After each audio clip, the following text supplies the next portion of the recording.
la conférence a réfléchi sur les stratégies et les participants en ont trouvé 6. La première stratégie, c'est qu'il faut que les leaders politiques, les leaders religieux puissent se rencontrer. Et lorsqu'ils se rencontrent, ils doivent s'accepter mutuellement et briser les murs de séparation qui existent entre eux.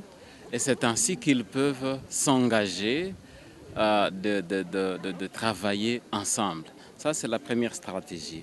La deuxième stratégie, c'est qu'il faut qu'ils puissent identifier les problèmes chauds et courants qui se rapportent à l'insuffisance ou au manque de paix. Ça, c'est la deuxième stratégie. La troisième stratégie, c'était celle de développer une stratégie commune de plaidoyer avec un message clair et approprié à apporter. Parce que si on parle de plaidoyer, c'est question de trouver un message qui sera donné à ceux-là qui peuvent prendre des décisions. La quatrième stratégie, c'est celle de contacter les structures qui peuvent qui peuvent faciliter la mise en application du plan d'action qui a été mis sur pied.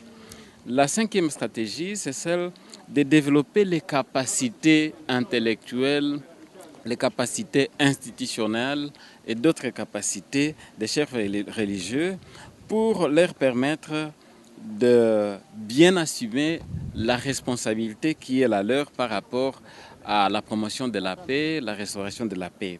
La dernière stratégie et la sixième et dernière stratégie qui a été arrêtée ici, c'est de mettre en place un observatoire des conflits permettant de prévenir les violences en donnant des informations utiles à temps opportun aux leaders religieux afin que ceux-ci puissent prendre des actions à temps aussi.